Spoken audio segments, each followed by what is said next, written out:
아빠 찬스의 최대 수혜자 이준석. 정치인 이준석은 1985년 3월 31일생으로 올해 나이 38세의 약관 정치인이다. 그는 배움을 나누는 사람들의 대표 교사로서 활동하다 2011년 박근혜 전 한나라당 비상대책위원장에 의해 정계에 입문하였다고 알려졌지만 이준석의 아빠 친구인 유승민의 입김으로 정계에 입문했다는 것이 정확할 것이다. 2016년 20대 총선, 2018년 재보궐선거, 2020년 21대 총선에서 지역구인 노원구 병에서 새누리당, 바른미래당, 미래통합당으로 당적을 3번이나 바꾸면서 출마하였다. 하지만 노원구 주민들은 이준석에게 3번의 고배를 선물했다. 이준석이가 이 당시 낙선으로 얻은 별명이 마삼중이다. 마상중이란 별명은 프로게이머 출신 더불어민주당 정당인 황희두가 처음 언급한 별명으로 마이너스 3선 중진의 줄임말이다. 3번에 걸친 본인의 선거에서 승리한 적이 없는 이준석의 선거 전략가 노릇을 하는 모습을 비판하기 위해 사용하였다. 하지만 이 기간 동안 이준석이는 지상파와 종편 방송에 출연하여 그의 현란한 입담을 과시하면서 젊은 정치인으로서의 인지도를 높여나갔다. 그러다 2021년 국민의힘 제1차 전당대회에 당대표 후보로 출마하여 36세의 나이로 대한민국 헌정사상 최초로 30대 최연소 제1야당 대표가 되었다. 대한민국의 임명직과 선출직을 통틀어 공직을 맡은 경력이 전무한 최초의 제1야당 대표이기도 하다. 그리고 윤석열 국민의힘 대선 후보가 제20대 대통령에 당선되고 2022년 5월 10일 임기가 시작됨에 따라 위 기록들을 그대로 가져온 최초의 집권여당 당대표가 되었다. 정계 입문 이후 10년간 승승장구하던 이준석은 결국 거친 내리막길에 들어선다. 2022년 7월 8일 국민의힘 중앙윤리위원회는 이준석의 성접대 의혹에 대한 증거인멸 교사 혐의와 관련하여 품위유지 의무 위반으로 당으로부터 당원권 6개월 정지시켰다. 이에 따라 당대표 직무가 정지되었고 당대표 임기 중간에 공백이 생겼다. 그리고 직무정지 기간 중 당내에서 비대위로의 체제 전환을 추진하는 움직임이 발생했는데 이에 맞서 이준석은 본인의 당원권 6개월 정지에 대한 가처분 신청을 법원에 제기했다. 그리고 10월 7일 국민의힘 중앙윤리위원회는 당론에 맞선 가처분 신청 제기와 당 구성원에 대한 모욕적 발언을 사유로 이준석의 당원권 정지 기간을 1년 더 연장하여 총 합계 1년 6개월 동안 당원권이 정지되었다. 이준석은 결국 가처분 신청 기각과 2차례의 징계를 통해 당대표직 상실이 완전히 확정되었다. 그리고 2023년 11월 2일 공식적으로 당에서 징계 취소 안건을 의결함에 따라 징계가 해제되었다. 하지만 이준석은 더 이상 정치를 하기는 힘들 듯하다.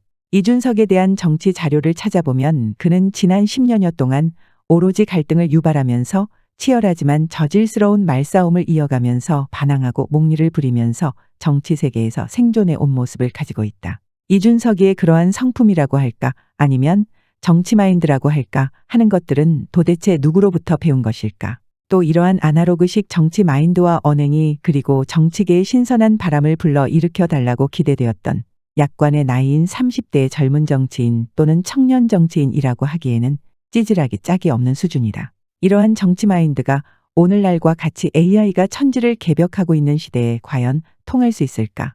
한때 청년 정치인으로서 수많은 사람들로부터 지지를 받았고 기대를 한몸에 받았던 이준석이 정계 입문 후 10년 동안 관여했던 사건 또는 그의 언행들을 정리해보면 정치인 이준석이 어떻게 지금과 같은 저질이 되었는지를 알 수 있다. 이준석은 지난 2011년 12월 당시 한나라당, 즉 나중에 비대위 체제에서 새누리당으로 계층했던 새누리당의 비상대책위원으로 정계에 입문했다. 당시 준석이의 나이는 26세로 일반적으로 2년간의 군복무를 마치고 대학을 막 졸업하는 나이였다. 그리고 국회의원 유승민의 사무실에서 3개월간의 인턴을 했다.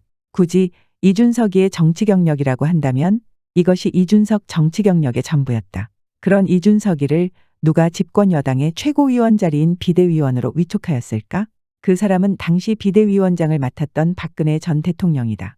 이런 이유 때문에 그는 최소한 박 전 대통령이 탄핵당하기 전까지는 이른바 박근혜 키즈로 불렸다. 하지만 실제로는 유승민의 키즈라고 하는 것이 보다 더 설득력이 있을 것이다. 당시 유승민은 박근혜 대통령의 절대적인 지지를 받고 간신히 정치 생명을 이어갈 수 있게 되었던 인물이었다.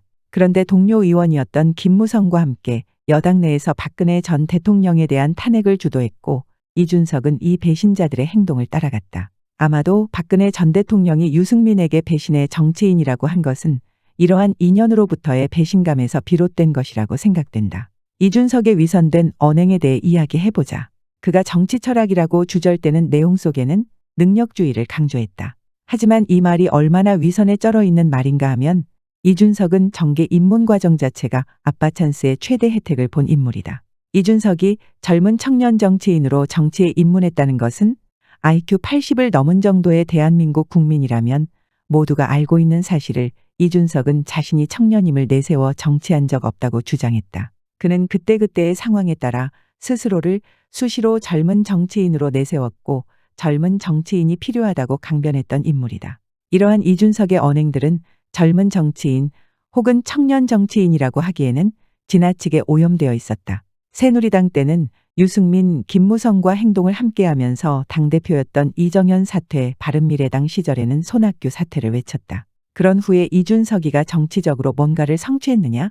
되돌아보면 이준석이가 성취한 것은 뚜렷하게 이렇다 할 만한 것이 전혀 없다.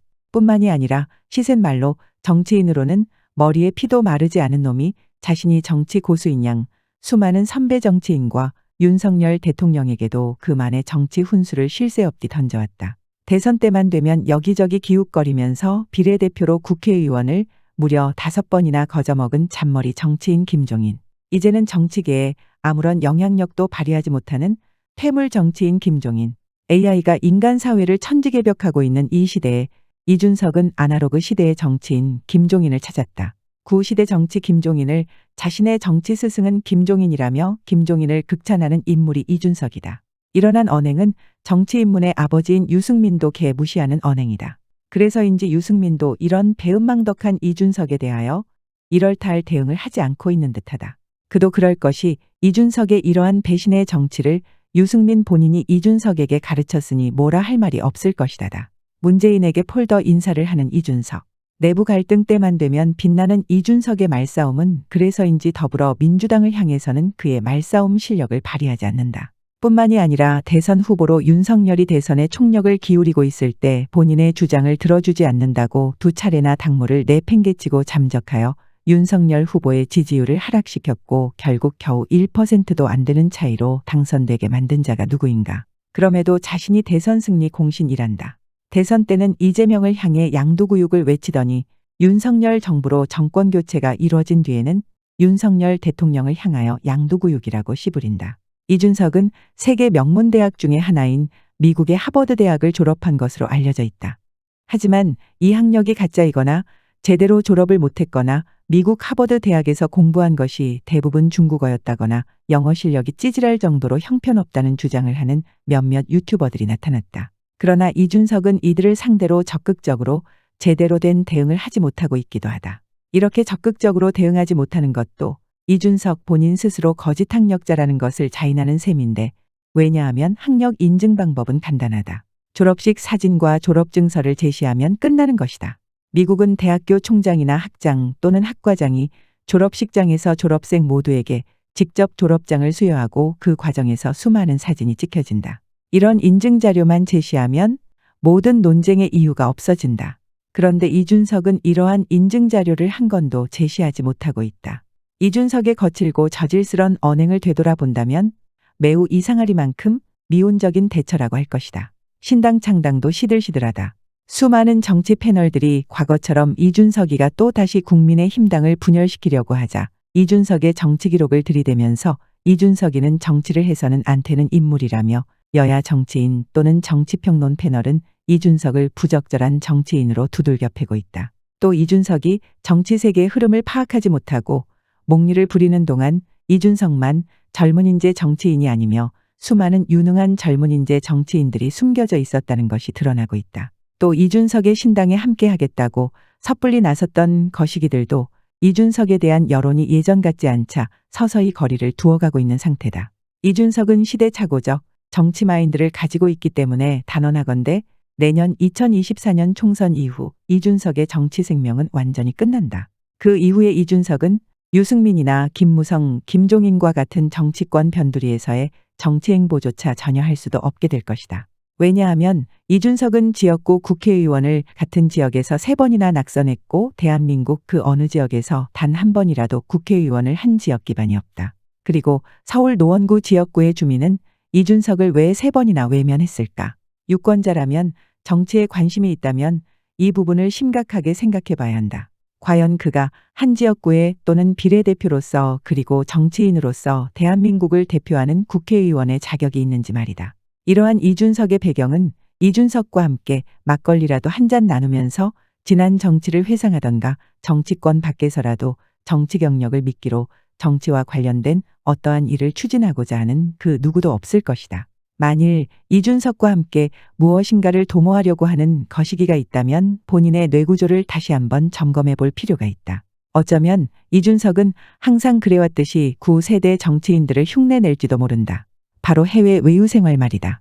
특히 민주당이라는 간판 아래에 있던 국회의원들은 정권이 바뀌면 해외에 나가서 정치 패배로 인한 비난 소나기를 피하는 것이 관례였다. 이준석이가 아마도 이러한 행태를 모방할 것 같기도 하다. 자신이 정치를 오래 한 중년 정치인으로 착각하고 말이다.